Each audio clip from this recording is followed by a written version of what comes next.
எங்களை அதிகமாய் நேசிக்கிற பிதாவே உமக்கு நன்றி கர்த்தாவே சுவாமி.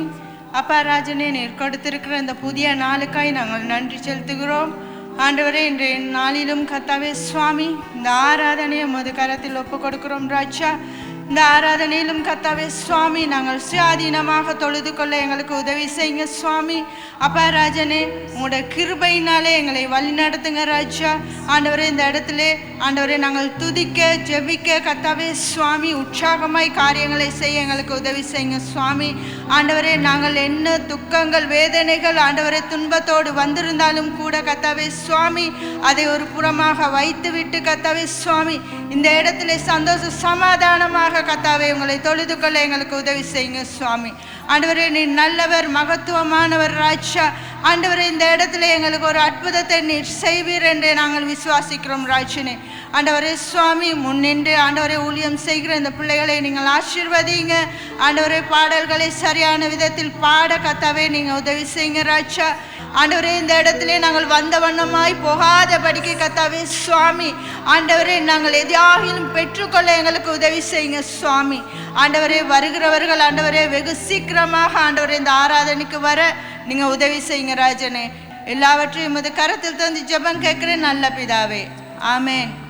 நல்லது. இந்த காலை வேளை வந்திருக்க உங்கள் ஒவ்வொருவரையும் இயேசு கிறிஸ்துவின் நாமத்தினாலே மறுபடியுமாக நாங்கள் உங்களை வரவேற்கிறோம். அன்போடு கூட நாங்கள் எழுந்து இந்த வண்ணமாக தேவனை நாங்கள் துதிப்போம். எங்களுடைய துக்கங்கள், எல்லா கவலைகள், எல்லா பாரங்களையும் ஒரு பக்கமாக நாங்கள் இறக்கி வைத்துட்டு சந்தோஷத்தோடு உற்சாகத்தோடு கூட நாங்கள் தேவனை ஆராதிப்போம்.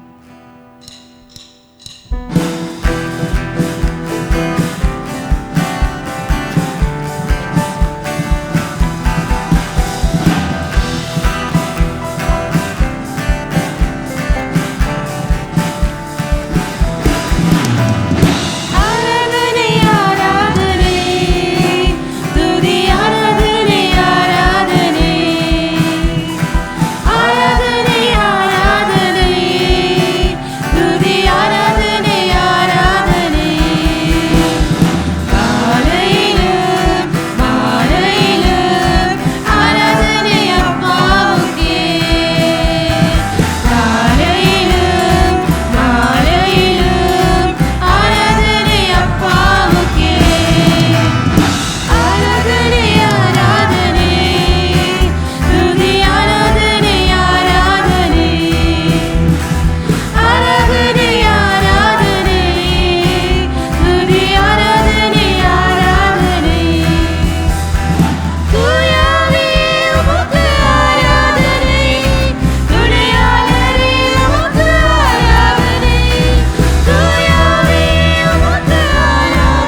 அப்பா இந்த ஆராதனை உமக்கு உகந்ததா இருக்கட்டும், எங்கள் துதிகள் உமக்கு பிரியமானதா இருக்கட்டும் ஆவியானவரே. அப்பா நாங்க உமக்கு நன்றி செலுத்துகிறோம் அப்பா. ஹல்லேலூயா. ஸ்தோத்திரம் சுவாமி. ஹல்லேலூயா. அப்பா இந்த காலை வேளையில ஆண்டவரே எனக்கு ஒரு அற்புதம் நடக்காதா என்று ஏங்கிக் கொண்டிருக்கும் பிள்ளைகள் மத்தியிலே நீங்க பெரியவரா இருந்த ஆண்டவரே, நீங்க அற்புதங்களை செய்ய வல்லமுள்ளவர் என்று ஆண்டவரே நாங்கள் விசுவாசிக்கிறோம் ஆண்டவரே.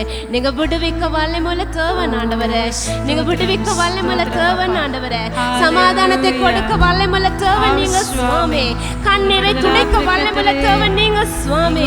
மனுஷரால் கூடாதது என் தேவனால் எல்லாமே கூடும் ஆண்டவரே. அப்பா உமக்கு நாங்க நன்றி செலுத்துகிறோம் ஆண்டவரே. அப்பா உமக்கு ஸ்தோத்திரம் ஆண்டவரே, உமக்கு ஸ்தோத்திரம். ஹல்லேலூயா. என் தேவன் நீங்க பெரியவர் அப்பா. ஹல்லேலூயா. ஹல்லேலூயா. ஸ்தோத்திரம் அப்பா. ஹல்லேலூயா. நாங்க தொடர்ந்து ஜெப சிந்தனையோடு கூட நாங்க பாடுவோம். கர்த்தருடைய நாமத்தை நாங்க மகிமைப்படுத்துவோம். அவர் எங்கள் மத்தியிலே எங்கள் நடுவில் உலாவிக் கொண்டிருக்கிறார். எங்கள் ஒவ்வொரு இருதயங்களையும் அவர் காண்கிறவரா இருக்கிறார். மனுஷர் முகத்தை மாத்திரமே பார்க்கிறவங்களா இருக்கிறாங்க, ஆனா தேவன் எங்கள் ஒவ்வொருடைய உள்ளான இருதயத்தையும் பார்த்து கொண்டிருக்கிறார். ஆமென். இந்த நேரத்தில் நாங்க ஒரு மனப்படுவோம், நாங்க துதிப்போம், அவரை ஆராதிப்போம். அவர் உங்களோடு கூட இருக்கிறார், என்னோடு கூட இருக்கிறார் என்று விசுவாசிப்பீங்களானால் எங்களோடு சேர்ந்து நீங்களும் கூட கரங்களை உயர்த்தி அவருடைய நாமத்தை மகிமைப்படுத்துங்க. இந்த நேரத்தில் நீங்க விடுதலை பெறுவீங்க. இந்த நேரத்தில் உங்களுக்கு சமாதானம் கிடைக்கும். எங்கள் ஒவ்வொருக்கும் கர்த்தர் சமாதானத்தை கொடுக்க இந்த காலை வேளையில் அவர் வல்லமையுள்ளவராக இருக்கிறார். ஹல்லேலூயா. ஓ உமக்கு ஸ்தோத்திரம் சுவாமி. ஹல்லேலூயா. ஓ உமக்கு நன்றி அப்பா.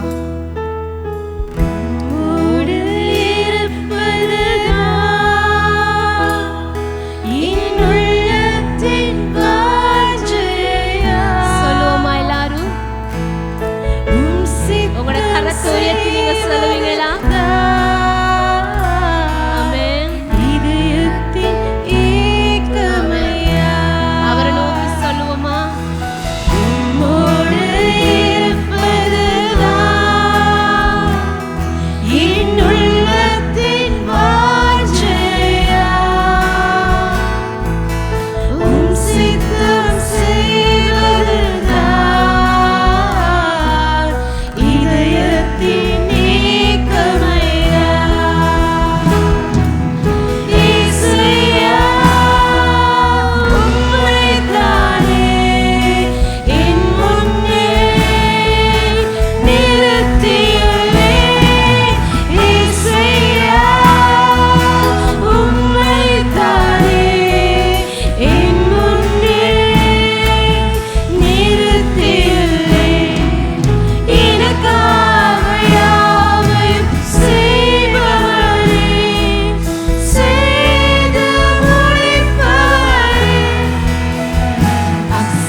ஏக்கத்தோடு கூட ஏங்கி கொண்டிருக்க பிள்ளைகளை நீங்க காங்குறீங்க சுவாமி. எனக்கு யார் உண்டு? என்னை விடுவிக்க யார் உண்டு? என் கண்ணீரை துடைக்க யார் உண்டு? இதோ என் தேவன் நீங்க உண்டப்பா. இந்த காலை வேளையில நீங்க உண்டப்பா. எங்கள் மத்தியிலே இருக்கிறீங்க சுவாமி. ஸ்தோத்திரம் ஆண்டவரே. ஹல்லேலூயா. என் தகப்பனே உமக்கு ஸ்தோத்திரம். ஹல்லேலூயா. எனக்காய் மரித்து எனக்காய் உயிரோடு கூட எழும்பிய தேவன் நீங்க சுவாமி. எங்களுக்காய் பட்ட பாடுகள் ஆண்டவரே அப்பா எவ்வளவோ கர்த்தாவே உமக்கு நாங்க நன்றி செலுத்துகிறோம். இதோ ஆண்டவர் இன்னும் எங்களை நீங்க தூக்கி சுமக்கிறவரா இருக்கிறீங்க. இன்னும் எங்களை தாங்கி நடத்துகிறவரா இருக்கிறீங்க அப்பா. உமக்கு ஸ்தோத்திரம் அப்பா. எல்லா நாமங்களுக்கும் மேலானவரே உம்மை நன்றியுள்ள மனதோடு நாங்கள் துதிக்கிறோம் ஆண்டவரே. ஹல்லேலூயா. நாங்க ஆராதிக்கிற தேவன் நீங்க ஜீவனுள்ள தேவனா இருக்கிறீங்க அப்பா. நீர் கல்லும் அல்ல மழமும் அல்ல சிலையும் அல்ல ஆவியானவரே.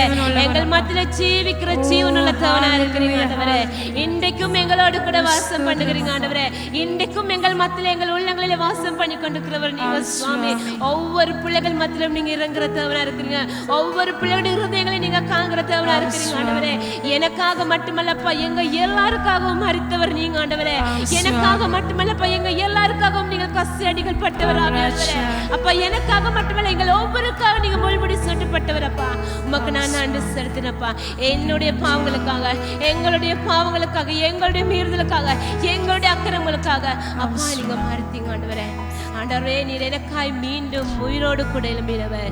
மீண்டும் எங்களுக்காக உயிரோடு கூட எழும்பிய சர்வ வல்லமுள்ள தேவன் நீங்க சுவாமி. உங்களை போல் யார் உண்டப்பா இந்த பூமியில? எங்களை நேசிக்க உங்களை போல யார் உண்டு ஆண்டவரே? எங்களுக்காக மரிக்க யார் உண்டு? எனக்காக ரத்தம் சிந்த யார் உண்டு ஆண்டவரே? அப்பா நீங்க மாத்திரமே ஆண்டவரே. உமக்கு ஸ்தோத்திரம். ஹல்லேலூயா. ஹல்லேலூயா. ஸ்தோத்திரம் அப்பா. ஹல்லேலூயாப்பா. இடைப்படுங்க ஆண்டவரே. ஹல்லேலூயா. ஹல்லேலூயா. ஸ்தோத்திரம்.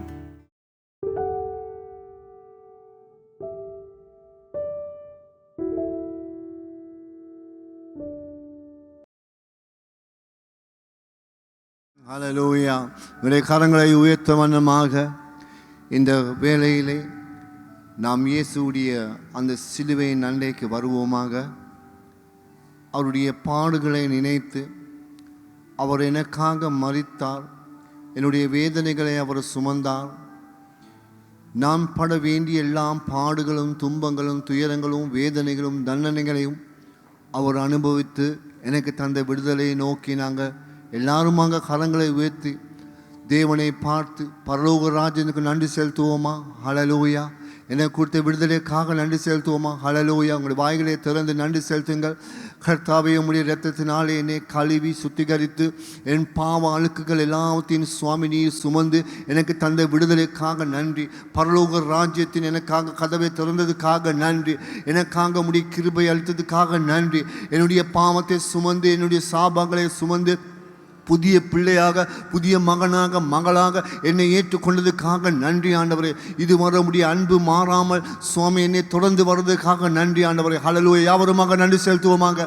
என்னுடைய தேவனுக்கு நன்றி செலுத்துவோமாக. பரலோக ராஜ்யத்தில் ஆண்டவருடைய மரணம் என்பதே எங்களுடைய ராஜ்யத்திலே அவருடைய வாழ்க்கையிலே எங்களுடைய கிறிஸ்தவ வாழ்க்கையிலே விடுதலை நடந்த ஒரு நாளாக இருக்குது. சாத்தானை முறியடித்த நாளாக இருக்குது. பாவம் சாபத்தை உடைத்த நாளாக இருக்குது. பாவ அழுக்குங்களை விடுதலை பெற்ற நாளாக இருக்குது. ஹல்லேலூயா. என்னுடைய நாமத்தை எனக்காக மரித்தார். எனக்காக இரத்தம் சிந்தினார். எனக்காகவே பாடுகளை அனுபவித்து எனக்காகவே உயிரை கொடுத்த தேவனாக இருக்கிறார். ஹல்லேலூயா. ஆண்டவரே உம்மண்டையில் வருகிறேன் நான் பா சுவாமி. உம்மண்டையில் வருகிறேன் ஆண்டவரே. மனம் திருமணவர்களாக நான் உம்மண்டையில் வருகிறோம் ஆண்டவரே சுவாமி. இதோ சுவாமி கர்த்தாவே இன்னும் சுவாமி நாங்கள் பாவம் அழுக்குகளே பாவத்திலே இருக்கிறதா இருந்தால் எங்களை மன்னியும் எங்களை சுத்திகரியும் ஆண்டவரே சுவாமி. உம்முடைய இரத்தம் அபிஷேகமாக எங்கள் மத்தியில் இறங்குவதாக சுவாமி. எங்களுடைய இருதயங்களை சுத்திகரிப்பதாக எங்களுடைய உள்ளங்களை சுத்திகரிப்பதாக சுவாமி நாங்கள் இப்பொழுது ஜெபிக்கிறோம் ஆண்டவரே சுவாமி. அப்பா உம்முடைய அன்பின் கரங்களுக்கு எங்களை அர்ப்பணிக்கிறோம். எங்களை தாழ்த்துகிறோம் ஆண்டவரே சுவாமி.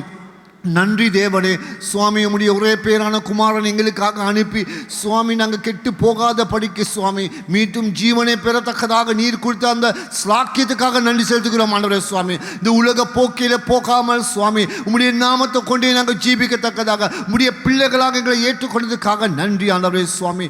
இன்னும் சுவாமி அப்பா நாங்கள் மண்டியில் வருகிறோம் ஆண்டவரே. இன்னும் சுத்திகரிக்கப்பட வேண்டியதை எல்லாம் பாவங்களை சுவாமி மண்டியில் நாங்கள் கொட்டுகிறோம் ஆண்டவரே. அப்பா எங்களை மன்னியுங்க. உம்முடைய இரத்தத்தினாலே கழுவுங்க ஆண்டவரே சுவாமி. உம்முடைய இரத்தத்தினாலே எங்களை சுத்திகரிங்க ஆண்டவரே சுவாமி. எங்களுடைய எண்ணங்கள், எங்களுடைய நடத்தைகள், எங்களுடைய பண்பாடுகள், எங்களுடைய பேச்சுகள், எங்களுடைய வார்த்தைகள், எங்களுடைய சிந்தனைகள் அப்பா சுவாமி இப்பொழுது கழுவி சுத்திகரிக்கும்படியாக ஜெபிக்கிறேன் ஆண்டவரே சுவாமி. உம்முடைய இரத்தமே எங்களை ஊற்றப்படட்டும் ஆண்டவரே. உம்முடைய இரத்தத்தினாலே எங்களை கழுவுங்க ஆண்டவரே சுவாமி. அப்பா சுவாமி உம்மண்டில் நாம் வருகிறோம் ஆண்டவரே சுவாமி. இந்த பரிசுத்தமான பந்தியிலே சுவாமி நாங்கள் எங்களுடைய இருதயத்தை ஆயத்தப்படுத்திக் கொண்டு இதுக்கு நாங்கள் வரத்தக்கதாக நீங்கள் எங்களோடு இருந்து கிரியை செய்யும்படியாக ஜெபிக்கிறோம். ஹல்லேலூயா. ஆண்டவருக்கு முன்பதாக நான் ஒரு வார்த்தை வாசிக்க விரும்புகிறேன். நான் உங்களுக்கு ஒப்புவித்ததை கர்த்தரிடத்தில் பெற்றுக்கொண்டேன். என்னவெனில் கர்த்தராகிய இயேசு தாம் காட்டி கொடுக்கப்பட்ட அன்று ராத்திரியிலே அப்பத்தை எடுத்து சோத்திரம் பண்ணி அதை பிட்டு நீங்கள் வாங்கி புசியுங்கள். இது உங்களுக்காக பிக்கப்படுகிற என்னுடைய சரீரமாய் இருக்கிறது. என்னை நினைவு கூறும்படி இதை செய்யுங்கள் என்றார். போஜனம் பண்ணின பின்பு அவர் அந்தபடியே பாத்திரத்தையும் எடுத்து, இந்த பாத்திரம் என் இரத்தத்தினால் ஆகிய புதிய உடன்படிக்கையாய் இருக்கிறது. நீங்கள் இதை பானம் பண்ணும் போதெல்லாம் என்னை நினைவு கூறும்படி இதை செய்யுங்கள் என்றார். ஆகையால் நீங்கள் இந்த அப்பத்தை புசித்து இந்த பாத்திரத்தில் பானம் பண்ணும் போதெல்லாம் கர்த்தர் வரும் அளவு அவருடைய மரணத்தை தெரிவிக்கிறீர்கள். ஹல்லேலூயா. வேதத்திலே மிகவும் தெளிவாக எங்களுக்கு சொல்லப்பட்டிருக்கிறது. கர்த்தர் வரும் அளவு அவருடைய மரணத்தை அறிவிக்கிறதுக்காக இருக்கிறதான ஒரே சாட்சி நாங்கள் இந்த பந்தியில் கலந்து கொள்வதாகும். ஆகவே என்னுடைய தேவன் எனக்கு கொடுத்த அந்த விடுதலைக்காக நாங்கள் ஆண்டவரிடத்தில் வருவோம். இப்படி இருக்க இவன் அபாத்திரமாய் கர்த்தருடைய அப்பத்தை புசித்து அவருடைய பாத்திரத்தில் பானம் பண்ணுகிறானோ அவன் கர்த்தருடைய சரீரத்தையும் இரத்தத்தையும் குறித்து குற்றமுள்ளவனாயிருப்பான்.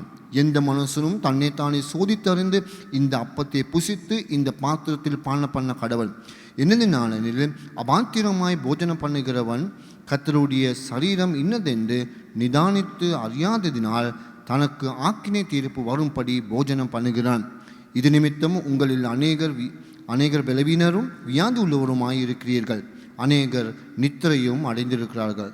நாமே நிதானித்து அறிந்தால் நாம் நியாயத்தீர்க்கப்படும். ஆண்டவருக்கு நன்றி. ஆண்டுடைய வார்த்தைக்கு நாங்கள் இந்த வேளையில் எங்களுடைய இடத்தை கொடுத்து அவருடைய சரீரம் அவருடைய இரத்தம் எனக்காக சிந்தப்பட்டது, அது நாங்கள் அர்ப்பணித்து ஜெபம் பண்ணுவோமாக. ஹல்லேலூயா. கிருபையும் மகா பரிசுத்தமும் ஜீவனும் நல்ல பிதாவே, இந்த அப்பத்தையும் இந்த பானத்தையும் நாங்கள் ஜெபிக்கிறோம். நீர் சிந்தின இரத்தம், நீர் எங்களுக்காக உடைக்கப்பட்ட அந்த சரீரத்தை நாங்கள் நினைவு கூறுகிறோம். அந்த சிலுவையின் மரணத்திலே எங்களுடைய பாவத்துக்காக மரித்த அந்த இயேசுவோடு நாங்கள் இணைந்து இப்பொழுது சுவாமி எனக்காக மரித்த இயேசு நீர் வரும் அளவு சுவாமி நீர் எனக்காக மரித்தருங்கிறதுக்காக ஒரு சாட்சிக்காரனாக சுவாமி நான் இதில் கலந்து கொள்ளத்தக்கதாக நீங்கள் எங்களுக்கு ஆசீர்வதிக்கும்படியாக ஜெபிக்கிறோம். அப்பா அன்பின் கரங்களுக்கு நான் அர்ப்பணிக்கிறேன் சுவாமி. சுத்திகரிப்போடு மனம் திருமணங்களாக மண்டல வரத்தக்கதாக ஆசீர்வதிக்கும்படியாக ஜெபிக்கிறோம். இயேசுவின் நாமத்தினாலே இருக்கும் நல்ல பிதாவே.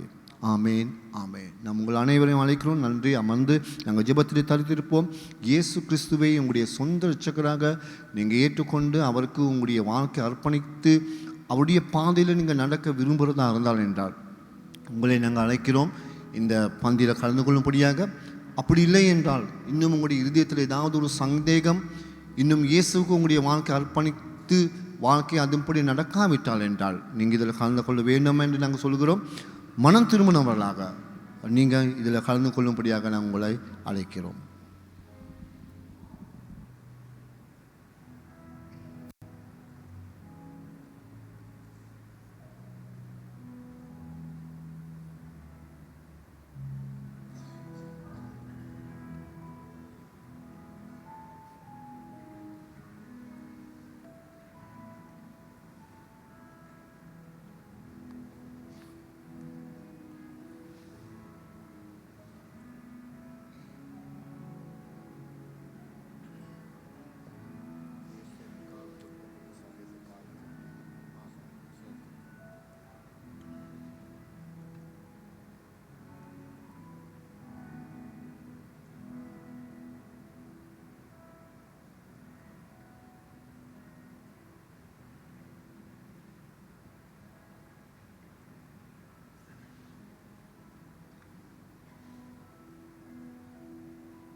தேவனுடைய சமூகத்தை தேடி வந்த தேவ பிள்ளைகள் அனைவருக்கும் இனிய காலை வணக்கத்தோடு உங்கள் அனைவரையும் இந்த இணையதளத்துக்கு அன்போடு கூட வரவேற்கின்றோம்.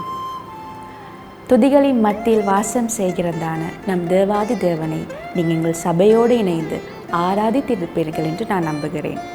நாங்கள் எந்த நிலையில், எந்த சூழ்நிலையில், எந்த இடத்துல இருந்தாலும் நாம் அவரை உண்மையோடும் முழு உள்ளத்தோடும் முழு ஆத்மாவோடும் துதிக்கும் நேரத்தில் அவர் எங்களோடு வாசம் செய்வாராக. ஆமேன். முக்கியமான அறிவித்தலுக்காக செவி கொடுப்போம். ஒவ்வொரு ஞாயிற்றுக்கிழமை தோறும் காலை 7 மணிக்கு கிள்ளப்பனையில் இருக்கின்ற எங்கள் கல்வாரி சபையில் காலை 7 மணிக்கு தமிழ் ஆராதனை நடைபெறும். இந்த ஆராதனை வேலைக்கு வந்து உங்களுக்கு கலந்து கொள்ள கடினமாக இருந்தால் உங்களால் யூடியூப் மற்றும் ஃபேஸ்புக் மூலமாக எங்களோடு இணைந்து கொள்ளலாம். உங்களுக்கு மேலும் உங்களுக்கான ஆராதனை ஒளி அமைப்பு ஆடியோ வாட்ஸ்அப் மூலமாக பெற்றுக்கொள்ளலாம். திரை காண்கின்ற இந்த இலக்கத்தின் ஊடாக தொடர்பு கொண்டு உங்களுக்கான ஆராதனை வாட்ஸ்அப் ஆடியோ மூலமாக கேட்டு மகிழலாம். பிரியமானவர்களே, அதே போல் உங்களுக்கான முக்கியமான ஜெப தேவைகள் இருந்தால் இந்த வாட்ஸ்அப் ஊடாக இணைந்து கொண்டு உங்கள் ஜெப குறிப்புகளை எங்களுக்கு அணுகவும். உங்களுக்காக தேவ பிள்ளைகள் ஜெபத்தின் வழிநடத்தலுக்காக காத்து கொண்டிருக்கிறார்கள். அதே போல் குடும்பமாக இணைந்து ஜெபிக்க, தேவனை ஆராதிக்க, தேவனுடைய வார்த்தைக்கு செவி சாய்க்க ஒவ்வொரு வியாழக்கிழமை மாலை 6:30 மணிக்கு எங்களோடு இணையுங்கள். தேவனை ஆராதிப்பதில் மகத்துவமான காரியங்களை கற்றுக் கொடுத்தது தாவீது. எனவே தாவீது நானும் என்ற தாவீதின் ஆராதனை நேரத்துக்கு உங்களை மிகவும் அன்போடு கூட வரவேற்கின்றோம். ஒவ்வொரு வெள்ளிக்கிழமை தோறும் மாலை 7 மணிக்கு எங்கள் இணையதளத்தில் நடைபெறும். எனவே தேவனை ஆராதிக்க, அவரை தொழுது கொள்ள உங்களை அன்போடு கூட வரவேற்கின்றோம். இப்பொழுது தேவன் உங்களுக்காக வைத்திருக்கிற ஆவிக்குரிய மன்னா, தேவனுடைய செய்திக்காக நாங்கள் அனைவரும் செவிசாய்ப்போம். நன்றி. கர்த்தர் உங்களை ஆசீர்வதிப்பாராக. ஓகே, நன்றி. நாங்கள் ஆண்டுடைய வார்த்தைக்காக நாங்கள் கடந்து செல்வோம். நாங்கள் எல்லாருமாக எழும்பி நின்று எபேசியர் 6ஆம் அதிகாரம் 16ஆம் வசனம். எபேசியர் 6:14 எல்லாருமாக சேர்ந்து நாங்கள் இந்த வார்த்தை வாசிப்போமாக.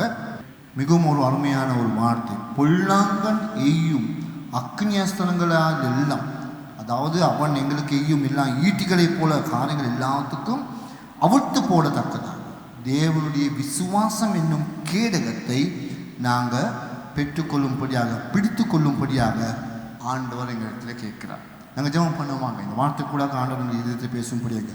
அன்பும் கிருமை உள்ள நல்ல பிதாவே, சுவாமி, இந்த வார்த்தை நாங்கள் அர்ப்பணிக்கிறோம். இந்த வார்த்தை கூட எங்களுடைய இதயத்தில் நீங்கள் பேசும்படியாக ஜெபிக்கிறோம். வந்திருக்கிற ஒவ்வொருத்தருக்கும் சுவாமி, நீங்கள் அவர்களை போஷித்து இந்த வார்த்தை கூட பலனை தந்து ஆசீர்வதிக்கும்படியாக ஜெபிக்கிறோம். இயேசுவின் நாமத்தினால் கேட்கும் நல்ல பிதாவே, ஆமென், ஆமென். நன்றி. அமர்ந்து கொள்ளுங்கள். இங்கே பாருங்கள், இந்த வார்த்தையில் பரிசுத்த பவுல் எபேசியர் சபைக்கு எழுதின நிருபத்தில் தான் இந்த வார்த்தை இருக்குது. எபேசியர் சபையில் அவர் விசுவாசத்தில் ஆவிக்குரிய ஜனங்களாக, கிறிஸ்தவர்களாக, ஆண்டவருக்கு முன்பதாக இருக்கிற பிள்ளைகளாக நாங்கள் அனைவரும் பொல்லாங்கம் எய்யும், பொல்லாங்கம் எங்களுக்கு வீசுகிறதான சில பரீட்சைகள் அல்லது சில போராட்டங்கள், சில சிந்தனைகளாகலாம், அல்லது சில பிரச்சனைகளாகலாம், சில சவால்களாகலாம். அதுக்கு அதை அவித்து போடத்தக்கதாக நாங்கள் எல்லாத்துக்கும் மேலாக இங்கே சொல்லப்பட்டிருக்கிறது, விசுவாசம் என்னும் கேடகத்தை பிடித்து கொள்ளும்படியாக. இன்று நான் உங்களுக்கு ஆதியாகமம் 16ஆம் அதிகாரத்தில் நான் சில வார்த்தைகளை உங்களுக்கு பகிர்ந்து கொள்ள விரும்புகிறேன். இன்று நான் உங்கள் மத்தியில் பேச விரும்புகிற முக்கியமான ஒரு காரியம் என்னன்னு சொன்னால், விசுவாசத்தின் கேடகத்தை நாங்கள் எல்லாவற்றுக்கும் மேலாக பிடித்து கொள்வோம் என்கிறதான அந்த தலைப்பிலே உங்களுக்கு சில வசனங்களை பேச விரும்புகிறேன். ஆண்டவர் தாமே எங்களுடைய உள்ளத்தை ஆளுகை செய்வதாக இந்த காலை வேளையில் இங்கே நாங்கள் பார்க்குறோம். பாருங்கள், ஆண்டவர் 15ஆம் அதிகாரத்திலே முதல் வசனத்தில் இந்த காரியங்கள் நடந்த பின்பதாக 15ஆம் அதிகாரம் முதல் வசனம், கர்த்தருடைய வார்த்தை ஆபிரகாமுக்கு தரிசனத்திலே உண்டாகி அவர், ஆபிரகாமே நீ பயப்படாதே, நான் உனக்கு கேடகமும் உனக்கு மகா பெரிய பலனுமாய் இருக்கிறேன் என்று சொன்னார். அங்கே நாங்கள் பார்க்குறோம் ஆண்டவர் சொல்கிறார், நான் உனக்கு ஒரு கேடகம், நான் கடந்த கிழமையில் உங்களுக்கு அது விவரித்தேன் என்ன மாதிரி இந்த கேடகத்தை அவர்கள் எப்படி பயன்படுத்துறதுன்னு சொல்லி. கேடகம் என்றால் சொன்னால் தனக்கு வருகிறதான ஈட்டிகளோ சவால்களோ தடைகளோ தன்னுடைய வாழ்க்கைக்கு வருகிறதான எல்லா காரியங்களுக்கு கேடகத்தை அவர்கள் பயன்படுத்துவார்கள் யுத்தத்தில். அந்த வண்ணமாக அந்த உதாரணத்தை கொண்டு ஆண்டவர் ஆபிரகாம் பேசுகிறோம், ஆபிரகாமே நீ பயப்படாத, நான் உனக்கு கேடகமாக இருக்கிறேன். இப்போ பரிசுத்த பவுல் புதிய ஏற்பாட்டில் அவர் சொல்லுகிறார், எங்களுக்கு பொல்லாங்கன் அதாவது சாத்தான் பிசாசு எங்களுக்கு ஏவுகிறதான அக்கினியான ஈட்டிகள், எங்களுடைய வாழ்க்கைக்கு ஏவுகிறதான அக்கினியான ஈட்டிகளை மேலாக அதை அவுத்து போடத்தக்கதாக ஆண்டவரிடத்தில் விசுவாசம் என்கிறதான கேடகத்தை நாங்கள் சரியாக பிடித்து கொள்ள வேண்டும் என்று அவர் எங்களுக்கு சொல்லுகிறார். அந்த வசனம் படி நீங்கள் பாருங்கள், ஆண்டவர் இந்த இடத்துல ஆபிரகாம் அந்த 15ஆம் அதிகாரத்தில் நான் சொன்னேன், அவருக்கு அவருடைய எந்த நிலைமைக்கு அவர் கொண்டு வர போகிறார் என்கிறதான அந்த நம்பிக்கையோடு ஆண்டவர் அவரோடு இணைந்து பேசினார்.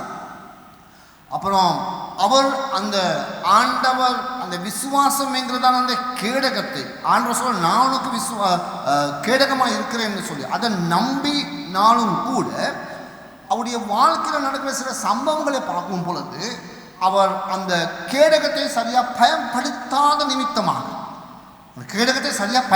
நிமித்தமாக சில பிரச்சனைகளுக்கு முகம் கொடுக்கிற தன்மை நாங்கள் காணக்கூடியதாக இருக்குது. அப்போ பாருங்கள் 16ஆம் அதிகாரத்தில் நாங்கள் வரும்பொழுது முதல் வசனத்திலிருந்து 2ஆம் வசனம் வரும்பொழுது ஆபிரகாமுடைய மனைவி ஆகிய சாராவுக்கு பிள்ளை இல்லாது இருந்தது. எகிப்து தேசத்தினாகிய ஆகார் என்னும் பெயர் கொண்ட ஒரு அடிமை பெண் அவளுக்கு இருந்தாள்.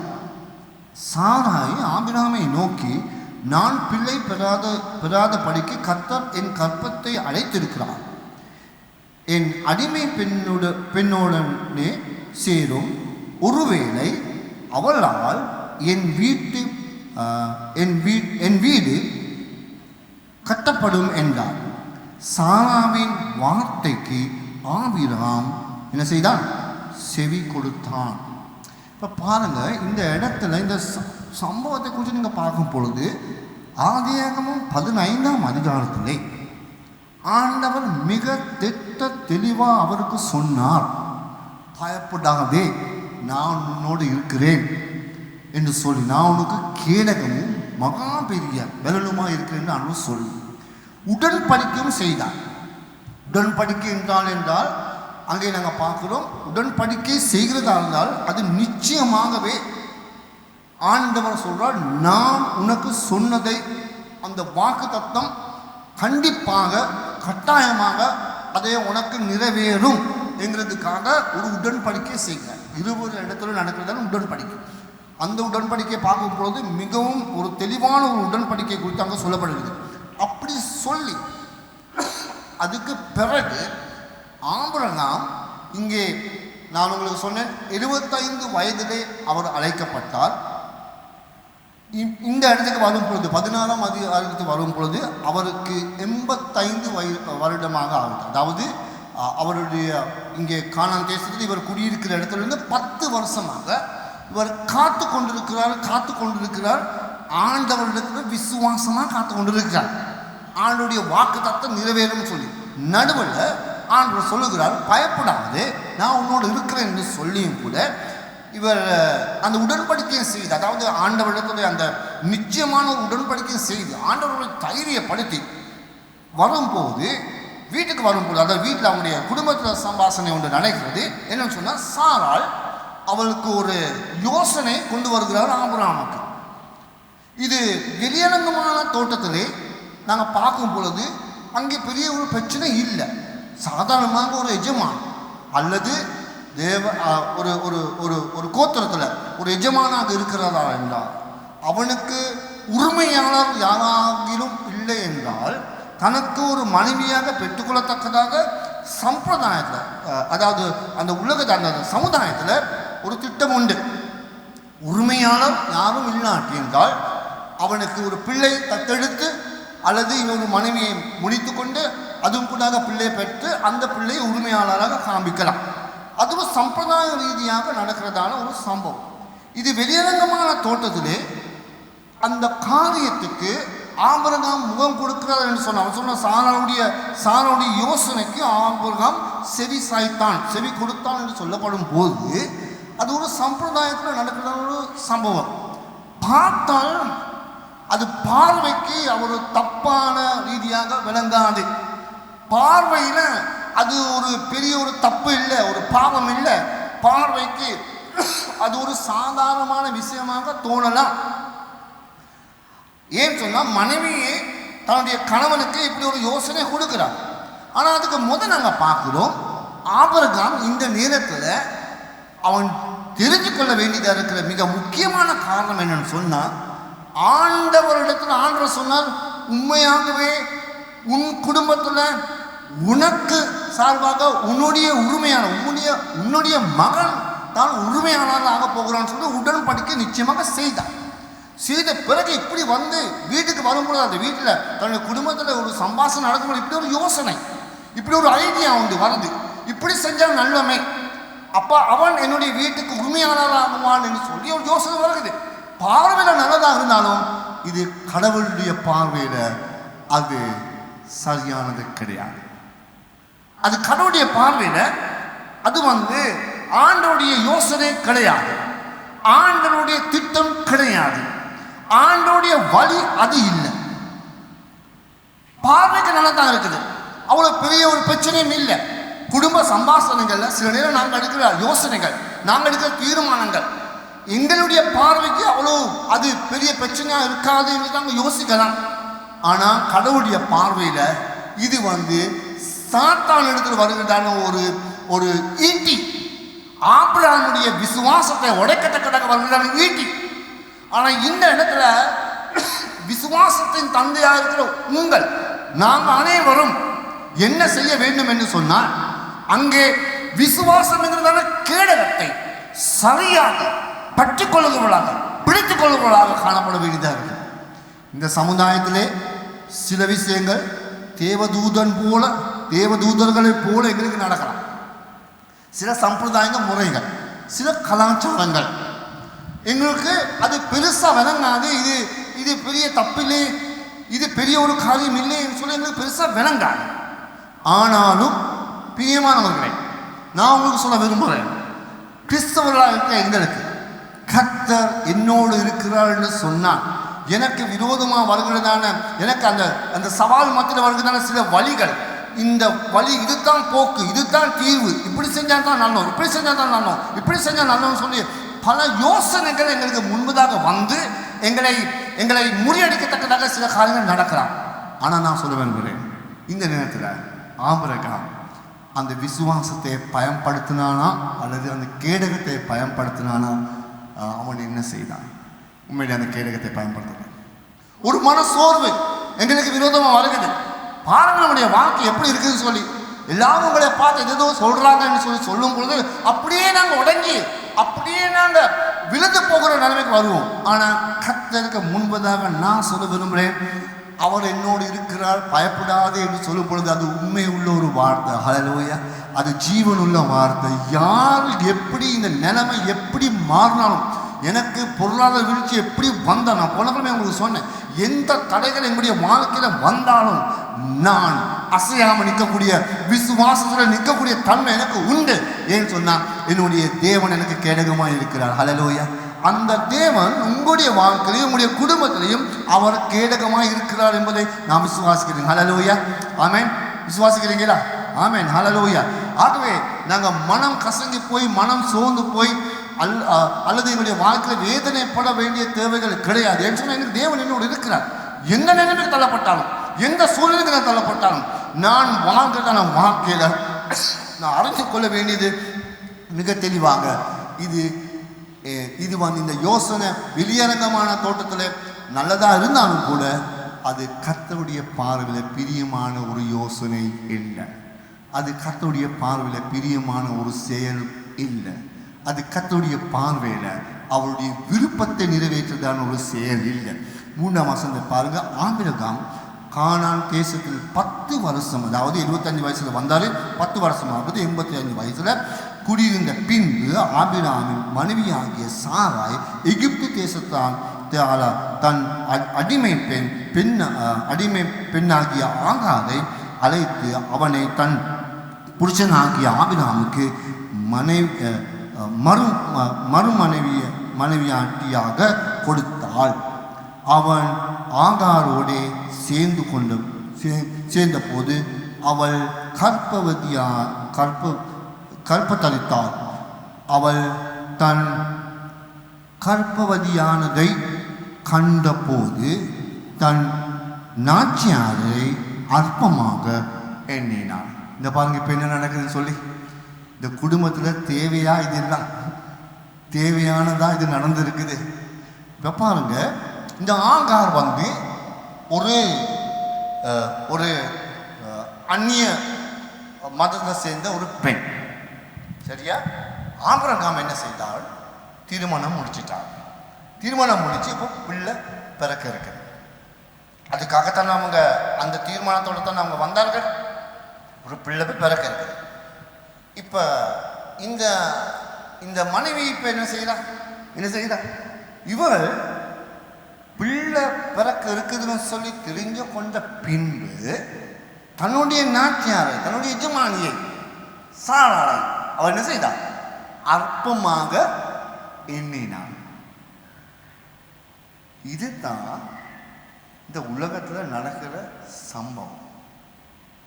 கிறிஸ்தவ பார்வையில நான் சொன்னால், இந்த ஆகாருடைய இந்த சம்பவம் ஒரு பக்கத்தில் அது எங்களுக்கு நாங்கள் ஒப்பிட்டு பார்க்கவும் போல இருக்குது. ஆபிரகாம் உரிமையான மனைவி வந்து சாரா. சரியா? அப்ப ஆகார் வந்து அவளுக்கு ஒரு துணையாக எடுத்து கொள்ளப்பட்ட ஒரு மனைவியாக இருக்கிறது. அந்நிய ஒரு மனைவி, அந்நிய தேசத்தில் இருக்கு. அப்ப அவளுக்கு ஒரு ஆசீர்வாதம் மாறுகிறது, உரிமை மாறுகிறது. ஆபிரகாமை திருமணம் முடிச்சாள் என்றால் உரிமை வருகிறது. எஜமானுடைய மனைவி தீர்மானம், பிள்ளையும் பிறக்கிறது. அந்த காலகட்டத்தில் பிள்ளை பெறுவது தான், பிள்ளை பிறக்கிறது இருப்பது தான் பெண்களுடைய உயர்ந்த அந்தஸ்து, உயர்ந்த தௌரியன்னு சொல்லும்போது உயர்ந்தது. அதுதான் பிள்ளை பிறக்கிறதா இருந்தால் அது அதை போல ஒரு மேலான காரியம். அதுலேயும் ஆண் குழந்தை பிறக்கிறதா இருந்தால் அதையும் விட எல்லாத்தையும் தாண்டி அவங்களுக்கு ஒரு உயர்வான ஒரு பதவி வருகிறது, ஒரு ஆசீர்வாதம் வருகிறது. சரி, எப்படியோ இந்த மனைவிக்கு ஒரு ஆசீர்வாதம் வருகிறது, அதாவது ஆகாருக்கு வருகிறது. சாதாரணமாக நம்மை போல அந்நியவர்களாக இருந்து ஒரு இடம் ஆண்டவருடைய ராஜ்யத்தில், அவருடைய ராஜ்யத்தில் எங்களுக்கு பங்கு கொள்ளும்படியாக ஆண்டவர்களை அழைச்சி உரிமை இல்லாதவர்களாக இருந்த எங்களை மனைவியாட்டி என்கிறதான அந்த உரிமை இல்லாதங்கிறதான சபையை ஆண்டவர் தனக்கு ஒரு மனைவியாக சேர்த்துக் கொள்ளுவர்களாக எங்களை எல்லாத்தையும் அழைச்சிருக்கிறார் திருச்சபை.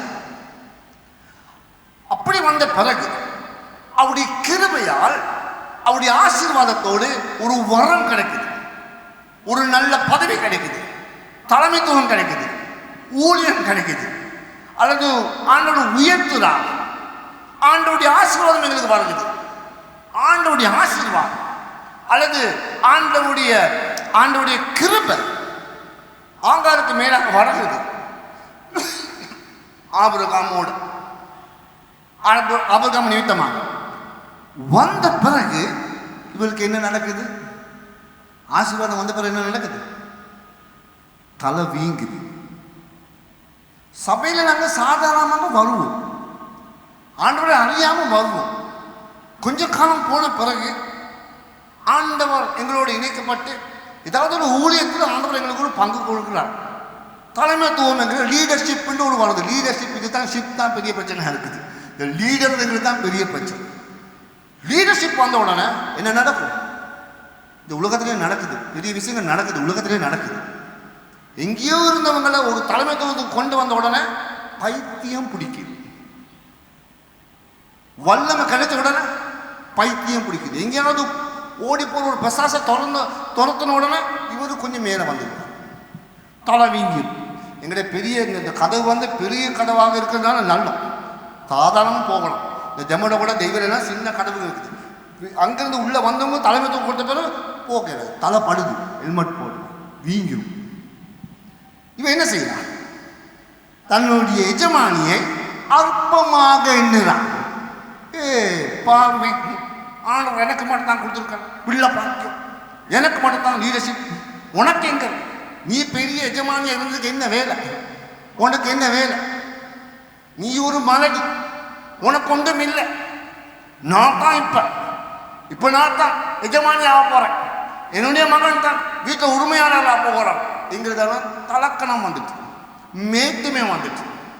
அந்த அந்த அந்த என்னது எங்கேயோ இருந்து வந்த என்ன செஞ்சிருக்கணும்? ஐயா நன்றி ஐயா, எனக்கு ஒரு பாக்கியம் நீங்கள் கொடுத்துருக்கீங்க, நன்றி. எனக்கு ஒரு பிள்ளை பாக்கியம் வந்துட்டு, நன்றி. எனக்கு ஒரு ஊழியம் கொடுத்துருக்கீங்க, ஒரு ஆசீர்வாதம் கொடுத்துருக்கீங்க, நன்றி. ஸ்தோத்திரம் அப்பா. நான் ஒரு வெறுமையான ஒரு பாத்திரம், நான் எங்கேயோ போயிருந்த ஒரு எதுக்குமே உதவாத ஒரு வேலைக்காரன், ஒரு வேலைக்காரன். எனக்கு ஒரு தகுதி, அந்தஸ்து, புகழ், பெயர் எல்லாம் வந்துட்டு, வந்த உடனே தலை வீங்கிட்டு. இன்னைக்கு அனைவருடைய வாழ்க்கையில மூளை இருக்கும் போது வல்லமை இல்லை, வல்லமை வந்த பொழுது மூளை பைத்தியம் பிடிக்கும். அப்படித்தான் உலகத்தில் நடக்கும். எங்கேயும் இருந்தவங்களை எடுக்க நாங்கள் எல்லாரும் எங்கேயா இருந்தோம்? ஆண்டவருக்கு உரிமைக்காரர்களாக நாங்கள் இருந்தோம். யூத வம்சத்துல நாங்கள் வருகிறோம். தெரிந்து கொள்ளப்பட்டவர்களாக நாங்கள் இருக்கிறோமா? இல்லை. திசை மாறி போய் அந்நியருக்கு நாங்கள் பிசாசுகளை வணங்கி கொண்டு பாதையை அறியாமல் இருளிலே வாழ்ந்ததுக்கு எங்களை என்னுடைய தேவனுடைய இறக்கப்பட்டு கிருபையோடு அவர் எங்களை அழைச்சிருக்கிறார், உங்களை அழைச்சிருக்கிறார், உங்களுக்கு ஒரு ஊழியத்தை கொடுத்திருக்கிறார். உங்களுடைய வாழ்க்கையில ஏதாவது ஒரு காலத்தை செய்ததற்கு கர்த்தர் உங்களுக்கு இறக்கப்பட்டு அந்த ஆசீர்வாதத்தை, அந்த பலத்தை கொடுத்திருக்கிறார், அந்த தாளத்தை கொடுத்திருக்கிறார். தாழ்ந்து வந்த பிறகு, ஊழியம் வந்த பிறகு எங்களுக்கு என்ன வந்துடும்? தலை வீங்கியும். அப்ப இருக்கிறவங்க நாங்கள் அற்பமாக ஆரம்பத்தை மறந்துடும், வந்த வழியை மறந்துடும், இருக்க வேண்டிய இடத்தை மறந்துடும். கிருபைக்கும் பார்க்கிலும் நான் பெரியவன் என்று சொல்லுவோம். இது ஏன்? கேடகத்தை சரியா பயன்படுத்தாத நிமித்தமா, கேடகத்தை பயன்படுத்த. அடுத்தது பாருங்க. அப்பொழுது சாராய் ஆபிரகாமை நோக்கி, எனக்கு நேரிட்ட அநியாயம் உமது மேல் சுமரும், என் அடிமை பெண்ணை உம்முடைய மடியிலே கொடுத்தேன், அவள் தான் கர்ப்பவதியான ஆனந்தை கண்டு என்னை அற்பமாக எண்ணுகிறாள். கர்த்தர் எனக்கும் உமக்கும் நடுவில் நின்று நியாயந்தீர்ப்பதாக என்று சொல்லி என்று அதற்கு என்றார். அதற்கு ஆபிரகாம் சாராயை நோக்கி, இதோ உன் அடிமை பெண் உன் கையிலே இருக்கிறாள், உன் பார்வைக்கு நலமானபடி அவளுக்கு செய் என்றான். அப்பொழுது சாராய் அவளை என்ன செய்தாள்? அவளை கடினமாய் நடத்தின நிமித்தப்படியால் அவளை விட்டு ஓடி போனாள். பாருங்க, இந்த சகோதரிகள் 2 பேர் இடையில ஒருத்திக்கு பெருமை, எஜமானிக்கு அங்க அவளுக்கு என்ன நடந்துச்சு? ஒருத்திக்கு வந்து பெருமை வந்துட்டு, அடுத்த பக்கத்தில் நாங்க பார்க்கிறோம் பொறாமை வரும். இது ரெண்டும் ஒன்றா தான் நடக்குது. பொறாமை, பெருமை. பொறாமை வந்த உடனே தனக்கு கீழே இருக்கிறவர்கள் ஏதாவது சொன்னா தனக்கு தாங்கிறாங்க. கோபம், மனஸ்தாபம், பிரச்சனை. பாருங்களேன், இவன் எனக்கு இப்படி சொல்லிட்டாங்க, இவர் என்னை பார்த்து இப்படி சொல்லிட்டாங்க. அவர் யார்? நான் தான் நிஜமான இந்த வீட்டில், நான் தான் உரிமையாளர். அவளுக்கு இவருக்கு இப்படி சொல்லலாமா? எனக்கு பாருங்க அப்படின்னு சொல்லி என்னுடைய வாழ்க்கையில் என்னுடைய சிந்தனைகள் மாறி கசப்பான சிந்தனைகள் நடக்கும்.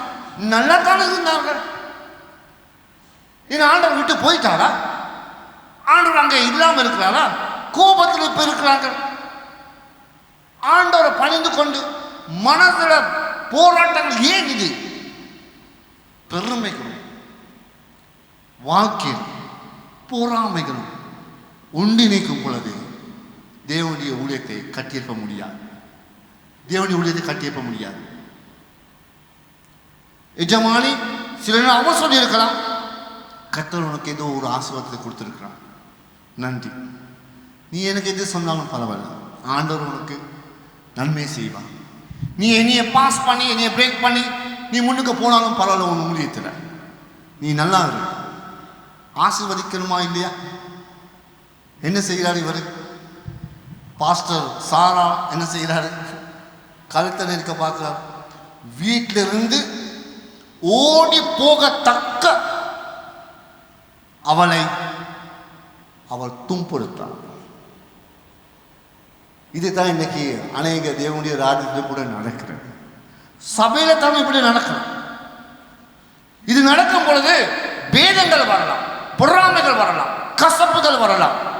சாத்தானுடைய அந்த அக்கினியான ஈட்டியான வருகிறதான அந்த ஈட்டியா வருகிறதான வாழ்க்கையில கேடகம் என்றதான விசுவாசத்தை பயன்படுத்தினாள் என்றால் சாராலும் கூட இப்படியான ஒரு யோசனை வந்திருக்காது, இப்படியான பிரச்சனைக்குள்ள அவங்க போயிருக்க மாட்டார்கள். ஆபிரகாம் முதலாவது அந்த தீர்மானத்தை எடுக்கல, குடும்பமாக இருந்து அவங்க 2 பேரும் அந்த தீர்மானத்தை எடுக்கல. ஏன் சொன்னா ஒருவர் ஒரு பக்கம் பொழுது இன்னொரு பக்கம் போகிறார்கள். நம்முடைய ராஜ்யத்தில், தேவனுடைய ராஜ்யத்தில் தேவன் இயேசு அவருடைய இரக்கத்தை பாருங்க, அவருடைய கிருபையை பாருங்க. அவர் யாரை எப்போ உயர்த்தணும் என்று சொல்லி அவர் தெரிஞ்சிருக்கிறார். எங்களுக்கு பதிலாக நான் விரும்புகிறேன், இந்த சபையில் அர்ப்பணிக்கக்கூடிய ஊழியக்காரர்கள் வந்து இப்படியான சிந்தனை இல்லாதவர்களாக மாறினார் என்றால் இந்த தேசத்தில் எங்களுக்கு வெற்றி நிச்சயம். ஹல்லேலூயா. எங்களுக்கு ஜெயம் நிச்சயம். இயேசுவை வாயால சொல்றதைக்கு பார்க்கிறோம், சொல்வதை பார்க்கிறோம், எங்களுடைய நடத்தலை காண்பிப்பது முக்கியமானது.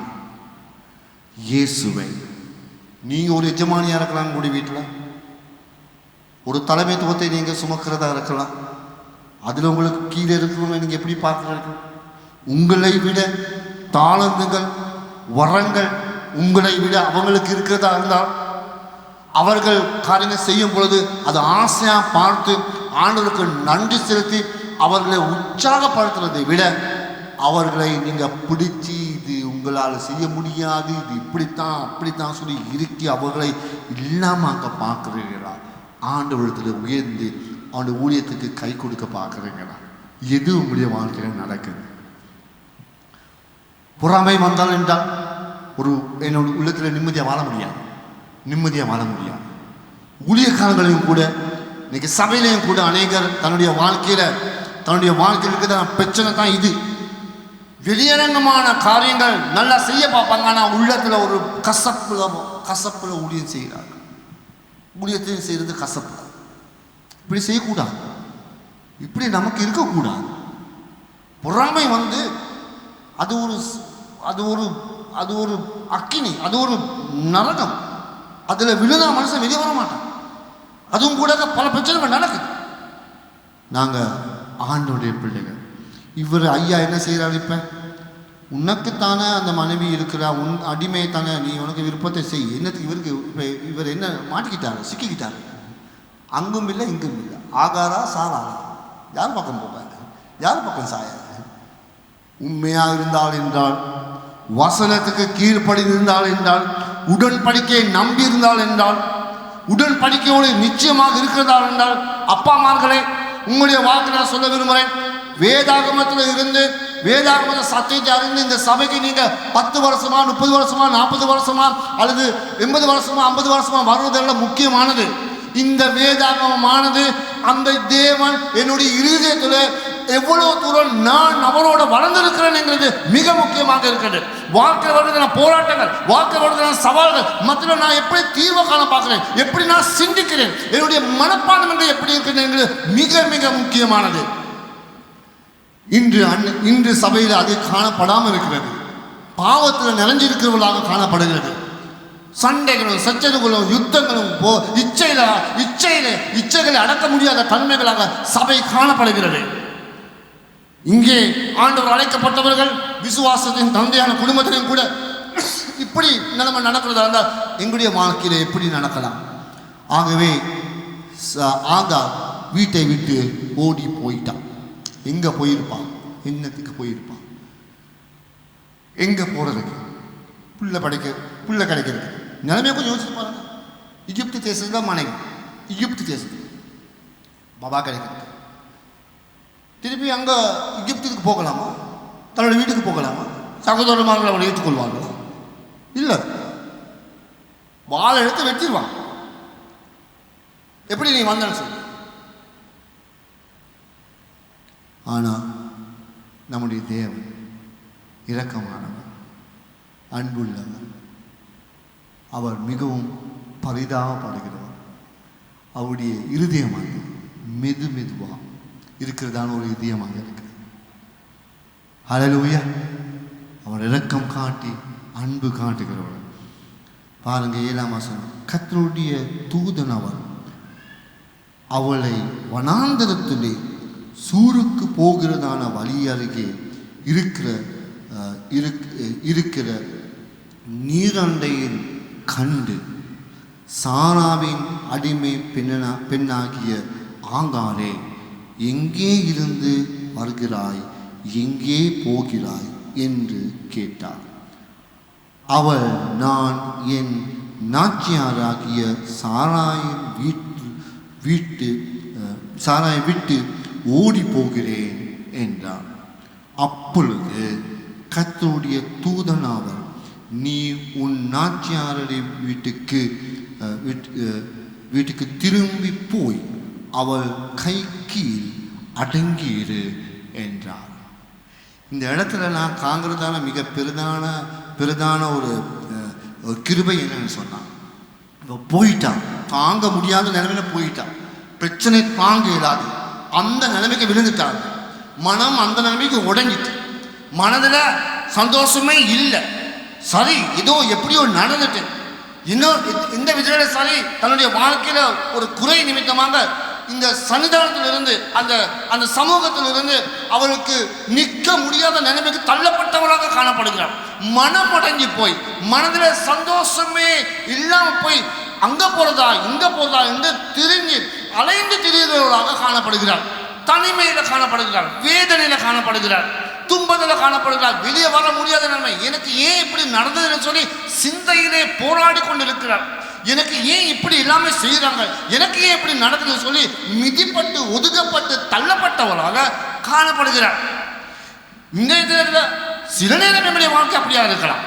இன்றைக்கு நாங்கள் தனிமையில போராடி கொண்டு கண்ணீரோடும் வேதனையோடும் துக்கத்தை யாருக்கு சொல்லணும் என்று சொல்லி துடிச்சு கொண்டு வேதனையோடு குடும்பத்தில் போராட்டங்களோடு நாங்களும் கூட நீங்க காணப்படலாம். உங்களுடைய வாழ்க்கையில இன்னைக்கு உங்களுடைய முகங்களை பார்க்கும் பொழுது மிகவும் அருமையா இருக்குது. ஆனா உள்ளத்துல நீங்க இந்த நிலைமையில இருக்கிறீங்க.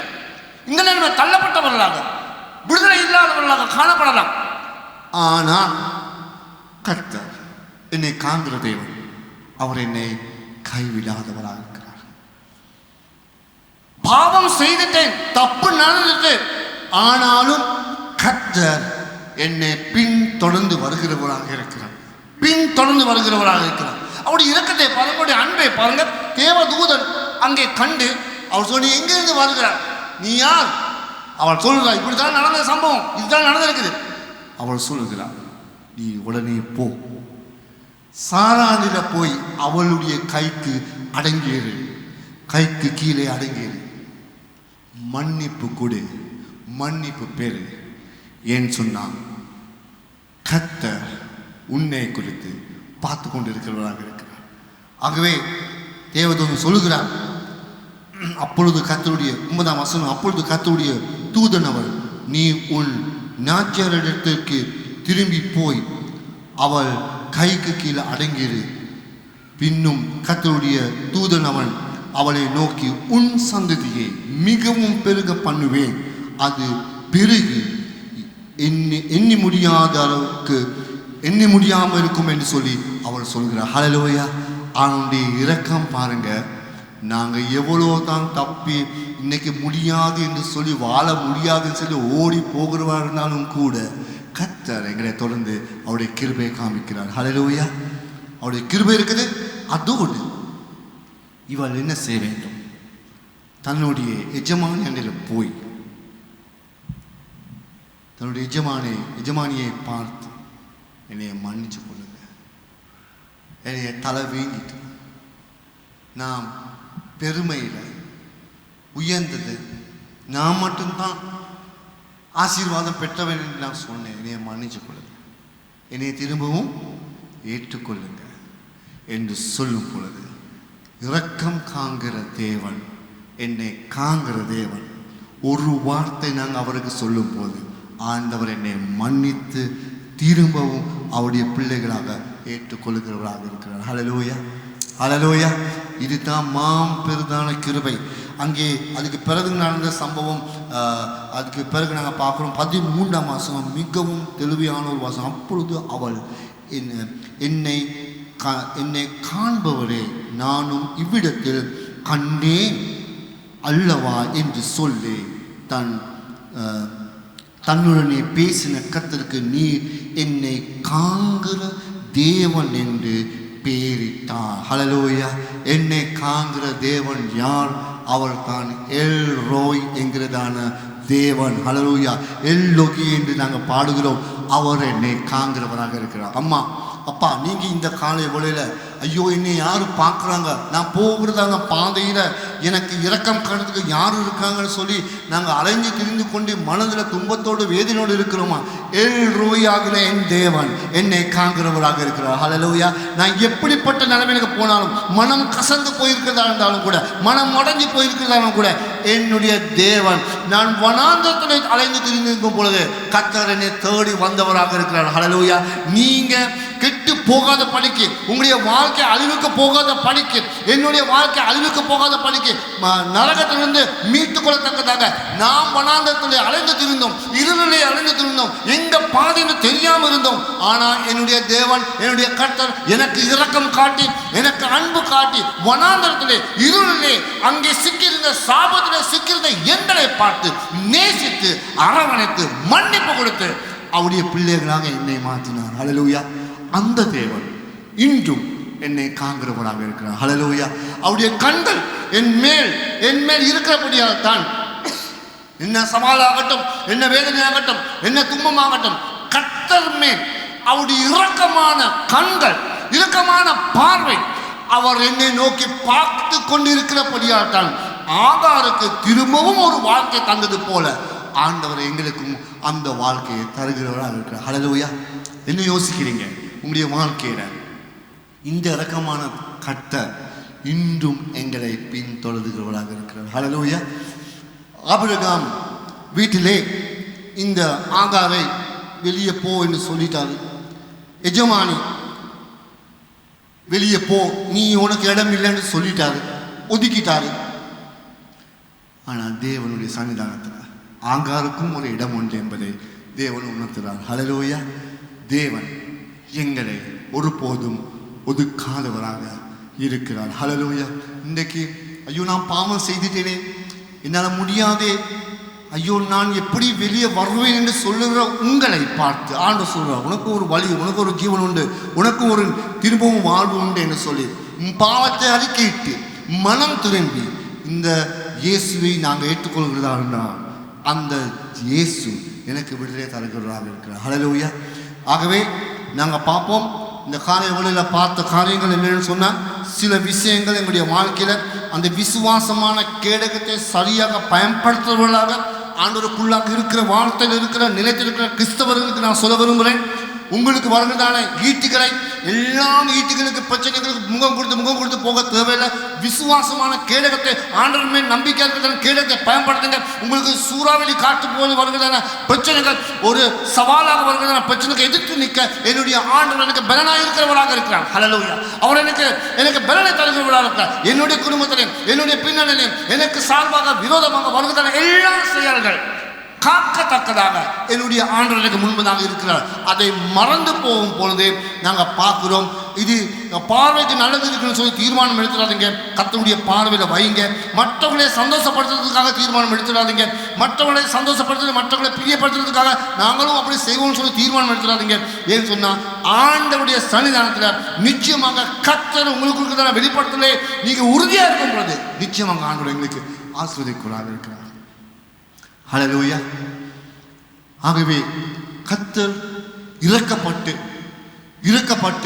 பரிதாபப்பட்டு அன்று சப்பானிகளை சுகமாக்குறது போல, குருடர்களுக்கு பார்வை கொடுத்தது போல, வாழ்க்கை நாசமோசமாக போனவர்களை அழைத்து வாழ்க்கை கொடுத்தது போல எங்களுக்கும் கூட ஆண்டவருடைய சன்னிதானத்திலே ஒரு உயர்வு அழைப்பு கொடுத்து பேர் சொல்லி ஒரு ஒளியை காட்டி நம்பிக்கையாக எங்களை எடுத்துக்கொண்ட பிறகு ஆண்டவருக்கு முன்பதாக தாழ்மை உள்ளவர்களாக வெறுமையான பாத்திரங்களாக இறுதி வர நிற்க நாங்கள் எங்களை ஆயத்தப்படுத்திக்கிறோம்.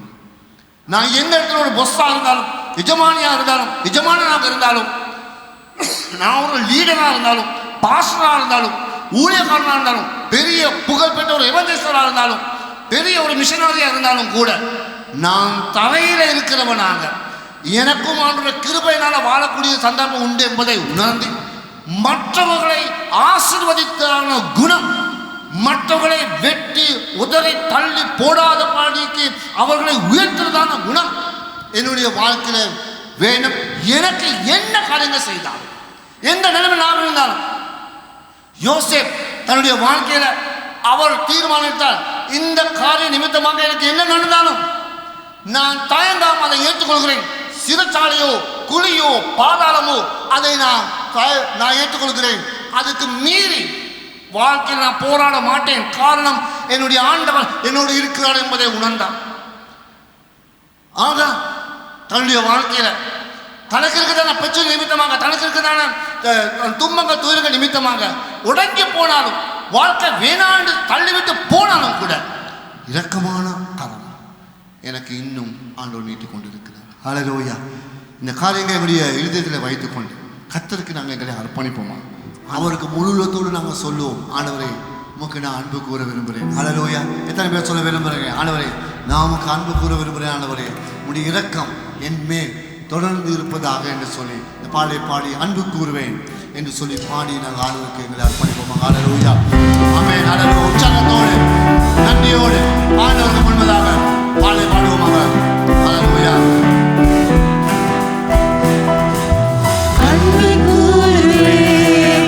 இன்னும்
வழிநடத்துவதாக சுவாமி.